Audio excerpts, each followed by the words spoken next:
창세기 4장 3절로부터 5절입니다. 우리 3절 말씀 같이 한 목소리로 보겠습니다. 세월이 지난 후에 가인은 땅의 소산으로 제물을 삼아 여호와께 드렸고 아벨은 자기도 양의 첫 새끼와 그 기름으로 드렸더니 여호와께서 아벨과 그의 제물은 받으셨으나 가인과 그의 제물은 받지 아니하신지라. 가인이 몹시 분하여 안색이 변하니. 아멘. 옆 사람을 축복합니다. 예배 속에서 모든 답을 얻읍시다. 지난 한 주간 참 하나님께 감사했습니다. 우리 김동주 집사님 아버님, 고 김도식 우리 어르신 소천에 있습니다만은 정확하게 또 가족들이 함께 예배 드릴 수 있도록 축복해 주셨고 또 함께한 성도님들에 감사드리고요. 또 저희 가족은 어제 또 결혼식이 있어가지고 제가 내려갔다 오래 했는데 한 주간 동안 여러 가지 많은 일들을 보면서 참 감사했습니다. 하나님께서 우리 인생을 이렇게 정확하게 인도하고 계시는구나. 우리가 예배 속에 말씀 속에 있으면 되는구나 하는 것을 확인하는 그런 시간 되었습니다. 제가 부끄럽게도 과거에 예배가 뭔지를 몰랐습니다. 당연히 예배의 축복을 누리지 못하고 어떤 예배를 드렸냐? 좀 율법적인 종교적인 예배를 드렸어요. 주일이니까 교회 가고 또 교회에서 하나님이 내게 맡겨준 직분이니까 열심히 그냥 하고 그게 신앙생활 잘하는 걸로 그게 믿음 좋은 걸로 착각하면서 살아갔습니다. 복음 모르는 사람도 열심히 예배 드릴 수 있습니다. 정성을 다해서. 그러나 그것은 오늘 가인이 드렸던 예배와 같이 종교적인 예배입니다. 하나님이 받으시는 예배는 아닙니다. 구원받지 못한 사람도 얼마든지 예배 드릴 수 있어요. 그래서 예배는 구원의 감사와 구원의 확신, 여기에서 시작돼야 될 줄 믿습니다. 이게 없다고 하면 아무 능력이 없습니다. 사단은 우리가 일평생 이런 예배 드리기를 원하죠. 저 바리새인들처럼 종교적인 예배 드리기를 원합니다. 결국은 이런 종교인은 어떻게 됩니까? 문제 생기면 표신합니다. 흔들흔들합니다. 사람 때문에 갈등 생기고 교회 직분 가지고 일하다가 시험 들고 마지막엔 교회 떠나갑니다. 마음속에 상처가 교회에 대한 많습니다. 여러 가지 교역자나 성도들에 대한 그런 상처도 많고요. 저도 그렇게 종교생활 하다가 한 1년 이상 교회를 전혀 안 다녔어요. 어차피 종교적인 예배였으니까. 응답도 없고 능력도 없고 치유도 안 나타나고. 해외 가보면 우리 교포들이 외로워서 교회 간대요. 이민 왔는데 언어도 다르지 문화도 다르지 삶도 다르지 다 다르잖아요. 교회 가면은 한국 사람 만날 수 있으니까 한국말 편하게 할 수 있으니까 그래서 교회 간대요. 외로워서. 교회 가면 또 도움이 많이 된다네요. 집도 없고 새로운 일자리도 없고 경제활동, 사회활동 하는데 많은 도움 된대요. 그래서 우리 해외에 있는 선교사님들 가보면 선교사님들이 복음 없는 선교사님들은 성도들 치다거리 하느라고 정신이 없어요. 공항에 라이드하고 집 얻어주고 이사 간다 그러면 또 막 찾아주고 그건 올바른 예배가 아니고 올바른 교회가 아니지요. 제가 과거에 그랬어요. 종교적인 예배 드렸어요. 그래서 예배보다 소중한 것이 뭐냐? 정확한 복음을 아는 겁니다. 복음을 아는 것이 예배의 시작입니다. 예수가 그리스도라는 정확한 복음을 알고 구원의 확신과 감사가 있는 그게 예배입니다. 그게 예배의 시작이에요. 그래서 가능하면 여러분 새가족 절대 그냥 교회 들어오시면 안 됩니다. 현장에서 정확한 복음 주어서 생명 살리고 말씀으로 지속적으로 양육해가지고요 다락방 안에서 말씀 성취를 체험하고 확립시켜가지고 기도응답도 받게 만들고 자기 스스로 나도 이제 교회 가고 싶다. 나도 예배 드려야 되겠다. 이런 마음으로 와야 돼요. 그러면 그 사람은 금방 예배도 회복되고 교회화 되어지고 제자화 되어지고 그럽니다. 근데 현장에서 생명도 안 심어주고 말씀으로 양육도 없고 기도응답도 체험해보지 못하고 영적인 사실도 모르고 그냥 교회에 왔다. 이 사람이 예배를 바로 이해하고 말씀을 듣는 데까지는 너무 시간이 많이 걸려요. 그래서 우리 성경적인 전도운동이 맞는 겁니다. 현장에서 생명을 살려라. 현장에서 양육해라. 현장에서 치유해라. 그리고 응답받고 교회오도록. 오늘 하나님이 받으시는 예배, 이런 제목으로 말씀을 드립니다. 첫째, 예배 속에 모든 것이 다 있습니다. 하나님 주신 가장 아름다운 제도가 많이 있지만 그 가운데 첫째가 예배입니다. 창세기 2장을 보십시오. 6일 동안 말씀으로 온 우주 만물을 하나님이 창조하셨습니다. 여섯째 날은 흙으로 사람의 모습을 빚으시고 그 속에 하나님의 형상, 생기를 불어넣었어요. 살아있는 영이 되었어요.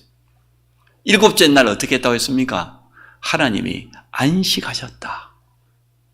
그리고 그 일곱째 날을 복되게 하사 거룩하게 하셨다. 일곱째 날을 복되게 했다는 말은 무슨 말입니까? 예배 때 진짜 저 보좌로부터 모든 축복이 다 내려온다 그 말이에요. 예배 회복되면 다 회복된다 그 말입니다. 그게 주일입니다. 거룩하다 그 말은 구별됐단 말이잖아요. 깨끗하다 뭐 그런 뜻도 있지만 정확히 말하면 구별된 날이에요. 그래서 주일만큼은 내 날이 아닙니다. 365일이 다 주의 날인데 그 가운데서 주일날은 주님의 날입니다. 우리 삶의 가장 구별된 날이에요. 하나님께 온전히 드려야 될 예배의 날입니다. 그러니까 그 날을 복되게 하시고 그 날을 거룩하게 구별하신 날이에요.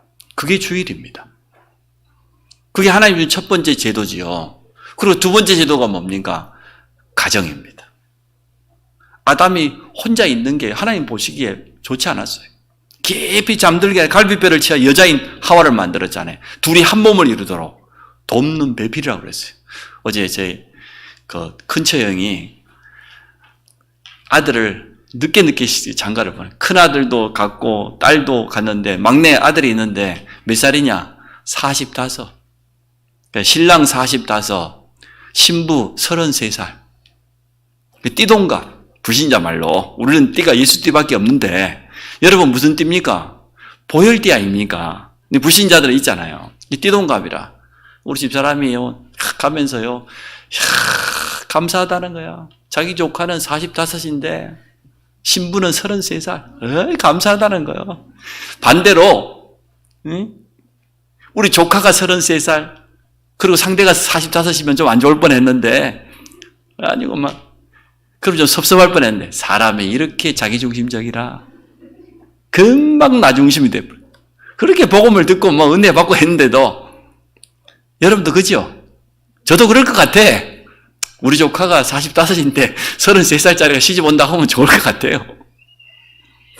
어쨌든 결혼은 뭡니까?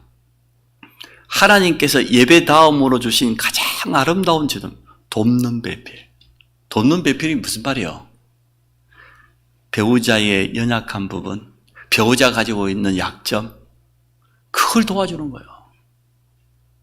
참 요즘 젊은 친구들 이상합니다. 내 마음에 안 든다는 거예요. 나를 잘 안 도와준다는 거예요. 성격이 안 맞는다는 거예요. 성경에는 그렇게 말한 적 없는데요. 누구나 다 부족해요. 연약해요. 그래서 내가 상대방 배우자의 가장 연약한 부분, 부족한 부분을 채워주는 돕는 배필이요. 욕심 많은 여자들은요, 남편이 자기 안 도와준다고, 자기 이해 안 해준다고, 남편을 종처럼 참, 그거 성경적이지 않습니다. 바꾸세요, 저기. 특히 안수 이전에 바꾸세요. 부인한테도 그러고 딸한테도 그러고 저 집안은 하여튼 남자들이 좀 이상해. 그 뭐 부인들은 좋을란지 모르 성경적은 아니에요. 남편은 제사장적인 권세를 가지고 영적인 걸 지키는 거거든요. 부인은 뭡니까? 저는 여자가 여자다운 걸 제일 좋아합니다. 좀 요즘 인권주의자 페미니스트 들으면 굉장히 기분 나빠하겠지만 여자가 여자답다는 그 말 자체가 페미니스트들을 막 공격하지요. 성경은 그리 말해요. 여자가 여자다워야 돼. 여자가 여자다운 게 뭔지는 모르겠습니다만은 요즘은 하여튼 여자가 남자다워가지고 야 우리 갔더니 우리 조카들이요 자기 남편을 막 부려먹어. 애 보고 있고 저희가 뭐 가져오고 이렇게 하고 물론 해야죠. 조금 성경적이지 않아. 같이 해야 되는데 같이 돕는 배필인데 그래서 이 두 가지 축복을 우리가 제대로 알아야 됩니다. 예배 성공이 인생 성공입니다. 영적 존재인 우리 인간은 예배를 통해서 모든 답을 다 얻는 거예요.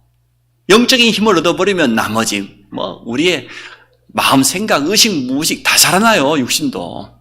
여러분이 제대로 예배드리면 모든 것이 다 치유됩니다. 이 땅을 살아가는데 가장 소중한 것이 어디로부터 옵니까? 하나님께로부터 와요. 위에서부터 옵니다. 쉽게 말하면 하나님이 하시면 돼요. 하나님의 역사를 누가 막을 수가 있겠습니까? 언제 하나님이 역사하십니까? 우리가 예배드리는 이 시간에, 우리가 말씀 받는 이 시간에, 우리가 은혜 받는 이 시간에 하나님은 우리가 관계된 모든 곳에 역사하신다. 그래서 복되게 하셨다.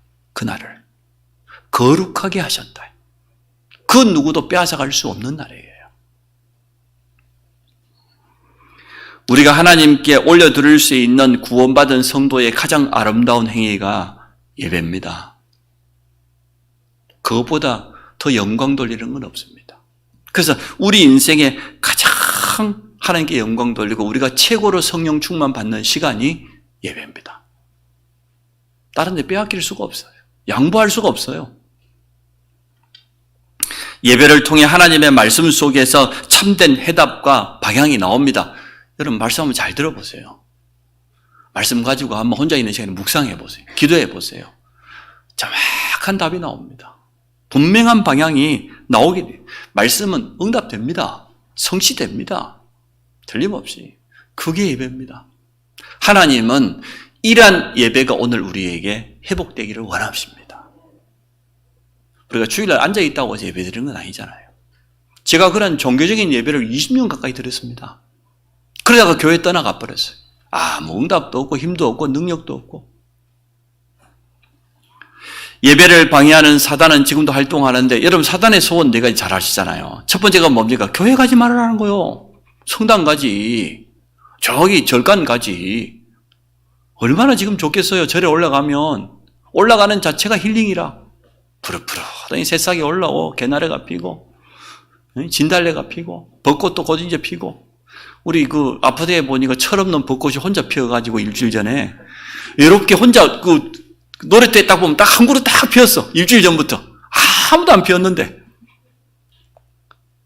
여러분 들에 가보세요. 얼마나 좋습니까 지금 말이에요. 물소리 들리지, 새소리 들리지, 막 공기 막지. 교회 가지 말라는 거예요. 왜냐? 교회만 복음 가지고 있어요. 두 번째가 뭡니까? 교회 가더라도 예배 때 은혜 받지 말라는 거예요. 은혜 받으면요, 한국 사람은 다 내놔요. 그냥 생명 걸어버려. 초대교회 은혜 받은 거 보십시오. 안디옥 교회는 주의 은혜가 눈에 보이도록 보였대. 그 말은 은혜 받은 사람은 달라요. 표시가 난다는 겁니다. 얼마나 안디옥 교회가 은혜를 받았던지 그 핍박 가운데서도요, 예수는 그리스도라고 증거하고 천하가 흉년 들었는데 도리어 예루살렘 교회를 막 부조하잖아요. 주의 손이 함께하고 주의 은혜가 보여. 그래서 허다한 사람들이 믿고 죽게 돌아왔다고 그랬어요. 그게 은혜입니다. 사단은요, 교회 가지 마라, 은혜 받지 마라는 거예요. 세 번째, 기도하지 마라는 거예요. 기도 응답 받으면 큰일 나니까. 마지막으로 전도하지 마라. 그겁니다. 여러분은 몇 단계입니까? 일단 교회는 다 오셨네. 여러분 2단계입니까? 3단계입니까? 4단계입니까? 아니면 뛰어넘었습니까? 지난 주간에 여러분 정말 은혜를 누리고 있었습니까? 정말 기도응답 받았습니까? 복음 전했어요? 몇 단계요? 여러분 인생이. 우리는 회복해야 됩니다. 정확한 복음이 증거되어지는 예배와 교회, 성전이지요? 회복해야 됩니다. 언약의 말씀에 있는 그러한 예배와 성전, 전도와 선교의 사명에 있는 회복된 그러한 교회 말이에요. 두 번째, 오늘 아벨과 가인의 예배를 통하여서 우리가 회복해야 되겠습니다. 오늘 가인 보세요. 언약과 전혀 상관없습니다. 예배를 드리긴 드렸어요. 안 드린 건 아닙니다. 하나님께서 받으실 수 없는 예배를 드렸어요. 뭐 가지고 예배 드렸다고 그랬습니까? 땅의 소산으로 재물을 삼아 곡식 가지고 쉽게 말해 예배 드리는 노사꾼이었기 때문에 그럴 수도 있습니다만은 성경에 특히 레위기서에 보면 5가지 제사가 나옵니다. 5가지 예배죠. 번제, 소제, 화목제, 속죄제, 속건제. 그러면 두 번째 이 소제가 감사제거든요. 이게 곡식 가지고 드려요. 첫 열매, 첫 이삭, 고운 가루를 빻아서, 그리고 누룩이 들어가 있지 않는 무교전병으로. 그 의미가 있잖아요. 전혀 불순물이 들어가지 않은 순수한 첫 열매, 고운 가루를 그 기름과 함께 볶아서 드릴 수 있어요. 누룩이 들어가지 않고. 근데 거기에다가 정결하게 만드는 소금을 넣어요. 근데 이 소제는 반드시 피예배를 드릴 때 함께 드릴 수 있는 예배예요. 소제만 드려서는 안 돼요. 나머지 번제, 화목제, 속죄제 같이 드릴 수 있는 거예요. 근데 오늘 가인은 보니까 곡식만 드렸어요. 땅의 소산만 드렸어요. 피 없는 예배, 언약 없는 예배를 드렸어요. 하나님께서 그 예배를 받지 않으셨어요. 앞주에 우리가 말씀 나눴지 않습니까? 여자의 후손, 오실 그리스도, 가죽옷, 피예배, 그게 구약의 모든 키라고. 근데 오늘 가인의 예배에는 그 언약이 전혀 없습니다. 하나님이 받을 수가 없어요. 가인은 예배에 실패했습니다. 살인자가 되었습니다. 유리방황하는 인생이 되었습니다. 실패하는 인생이 되었습니다. 그게 예배에 실패한 사람의 모습입니다. 그래서 부모된 우리는 언약 전달의 사명이 있습니다. 정확하게 언약을 심어야 돼요. 아담과 하와가 실수한 거예요. 자기 큰아들 가인에게다가 여자의 후손과 가죽옷이라고 하는 이 언약을 정확하게 심었다고 하면, 각인시켰다고 하면 이런 예배를 드릴 수가 없어요. 자녀는 부모의 영적 상태에 닮아갑니다. 자, 하나님이 기뻐 받으시는 예배가 뭡니까? 아벨입니다. 어떤 예배를 드렸습니까? 오실 메시아를 바라보고 피예배를 드렸어요. 하나님이 기뻐 받으시는 모든 저주 지향을 이길 수 있는 흑암 세력을 무너뜨리는 그런 예배, 그게 피예배입니다. 그래서 예배는 뭐냐?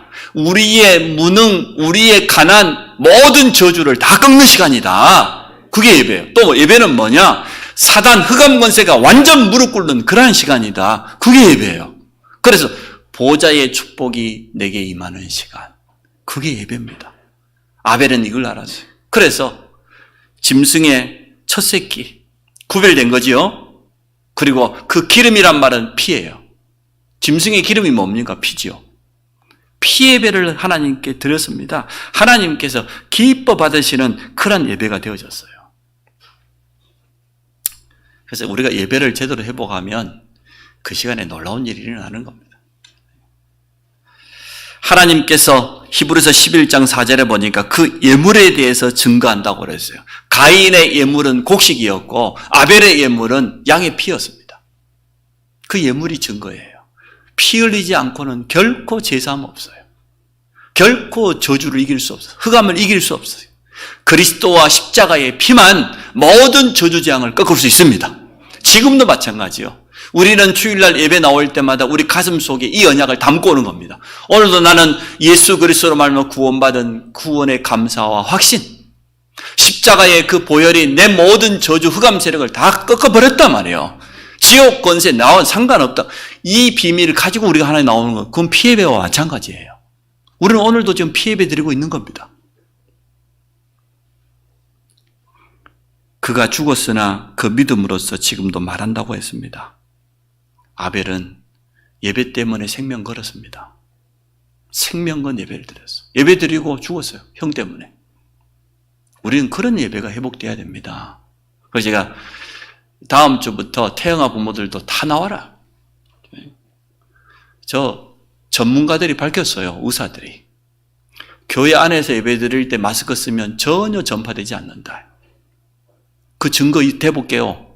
우리 교회에서 지금까지 예배 드려가지고 코로나 전염되는 단 한 사람도 없어요. 근데 예배 지금 몇 달째 안 나오고 있는 태영아들이 다 걸려 있어요.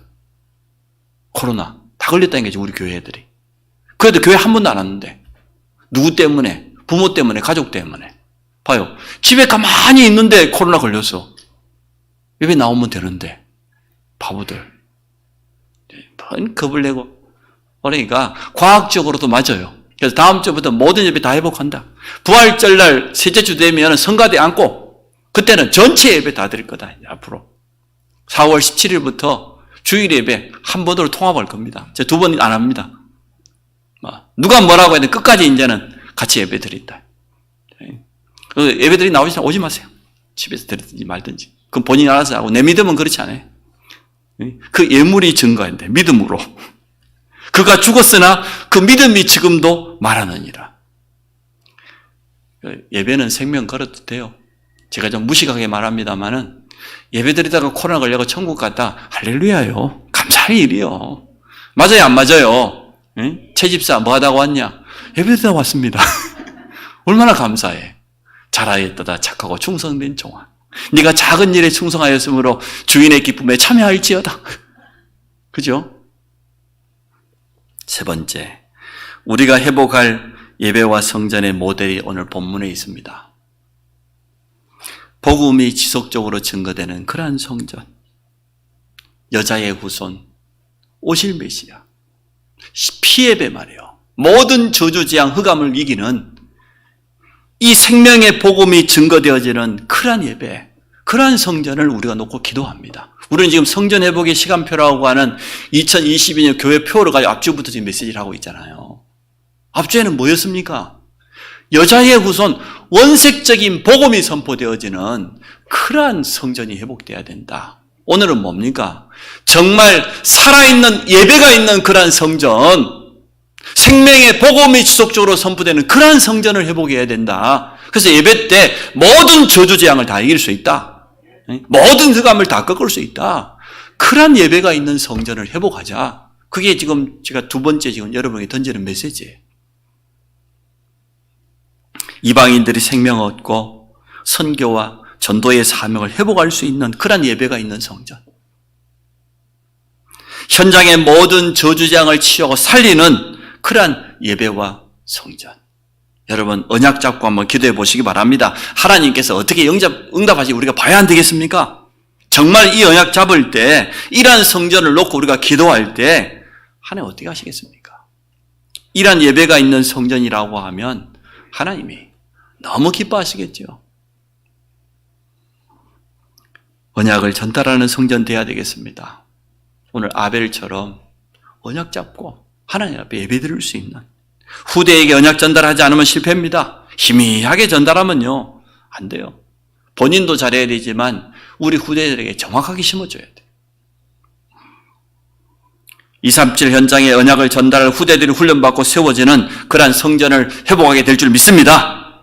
그 제자들이 와서 예배드리고 은혜받고 훈련받고 준비되어져서 편안히 쉬기도 하고 힘을 얻고 치유되어서 다시 자기 조국에 돌아갈 때는 선교사의 사명 가지고 가는 이러한 성전을 하나님 회복하기를 원하십니다. 이 언약을 마음에 담으면 이런 일이 납니다. 저 보좌로부터 성삼위 하나님이 역사하셔요. 그럼 어떻게 됩니까?